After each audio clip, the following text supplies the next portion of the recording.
We're going to go up to Capitol Hill, joined from the House side by Darren LaHood, Republican of Illinois, member of the Select Committee on U.S.-China Competition. Congressman, good morning to you. Good morning, John. Good to be with you and your viewers. Thanks for coming on. We want to start on the stopgap funding bill that was passed last night, this laddered approach, setting up two funding deadlines in January and February. You voted no on this bill from House Speaker Mike Johnson. Why? Well, I had concerns, particularly about our approach that we've taken to spending in the U.S. House. You know, we're $34 trillion in debt. We can't continue to govern by continuing resolutions and this inefficient way that we've run government. Now, I don't fault Mike Johnson for that. He's only been on the job for 3 weeks, and so I think people were willing to give him a little bit of flexibility on this to get us through this next phase, which will be in January and February on this laddered approach. But we have to get back to the business of fiscal responsibility in this country. That's what I hear from my constituents. My constituents that I represent have to meet a family budget every month. Small businesses have to meet a budget every month. The federal government hasn't been able to do that, and we continue to add to our debt. This year, we'll bring in $5 trillion to the federal treasury, but we'll spend $7 trillion. We can't continue to do that, and that's why I voted no.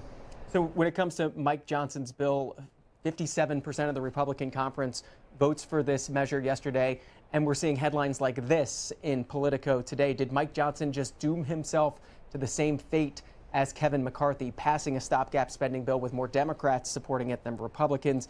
You think concerns like that or questions like that are overblown? I do. I think people, again, are willing to give Mike Johnson a chance. These problems were not created by him. In fact, they've been part of the problems in our Republican Party for years going past. But I think Mike deserves a chance to govern, to lay his vision out. And so I think members are willing to give him some runway to do that as we head into next year. So this bill does not include emergency spending for Ukraine and Israel. Where are you on those two issues? Well, I think when we get back after the Thanksgiving break, the Senate is going to send us over a bill that's going to address a number of things.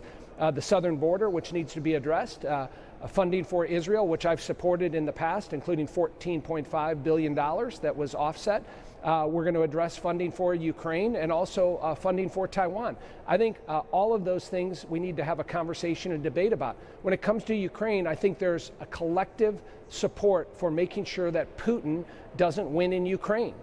And I think we're going to have a serious conversation about how taxpayer money can be spent, where it should be spent, about transparency, and what victory looks like there. That's a hard conversation that I think we have to have within the Congress. Do you think it's a hard conversation that should resort in more U.S. dollars going to Ukraine? Well, again, I think we all agree Putin can't win. He's a dictator. He's a thug. And he's an authoritarian. And if he wins in Ukraine, I have no doubt he's going to move on to Moldova and Romania and Poland and others. So we have to make sure that stops. But having that conversation about taxpayer money, I think, is going to be part of what we'll do when we get back. I serve on the House Intelligence Committee. Again, I think the U.S. is willing to step up, but there has to be more transparency, more openness, more vision on the clear victory ahead for where our U.S. dollars are going. You mentioned your Intelligence Committee membership, and also I noted earlier your Select Committee on U.S.-China Competition membership. Let me focus on that front for a second. The Asia-Pacific Economic Cooperation Summit happening in San Francisco today. We're expecting a meeting between President Xi and President Biden. What do you think the president's message should be to the Chinese president? Well, I think this meeting today between Biden and Xi Jinping should be looked at through the lens of whether we can trust Xi Jinping and China. They've had a track record over the last few years under Xi Jinping's leadership of being blatantly untrustworthy, whether it's their support for Putin in Ukraine, whether it's their wolf warrior diplomacy, whether it's their engagement in fentanyl production and having that sent to Mexico and across our southern border, whether it was the balloon that flew over the United States, or the getting to the origins of COVID and the deceitfulness that was used there. And so actions speak louder than words. I think many of us are waiting to see what Xi Jinping and China is going to do to help take action on a number of these issues, because they've had a record of really being untrustworthy in the relationship with the United States. And then finally, Congressman, can you just let us know what the Select Committee on U.S.-China Competition does? What are you focusing on here in the coming months? Sure. Well, it was created in January, a bipartisan committee. We had over 100 Democrats support it. We're really focused on two things. One, exposing the malign activities of the CCP, the Communist Chinese Party, separating that from the Chinese people. And if you look at their malign activities, whether it's in the South China Sea, whether it's with the Uyghurs, whether it's in Hong Kong, there's lots to expose there. Secondly is, how do we win the strategic competition as it relates to China?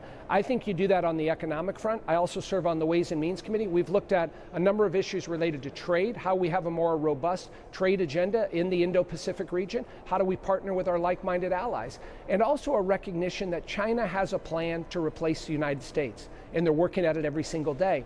And waking up to that recognition and figuring out how we collectively, through this bipartisan committee, put pressure on China, work with our allies in the region to do that, that's what we're doing. And I think what the CCP fears the most is bipartisan support against China, and that's what we're focused on. Congressman, know you have to run, busy day ahead, but let's have you back on the Washington Journal, take some calls from viewers on these trade issues, China and other issues. Be happy to do that with you. Look forward to it, John. Thank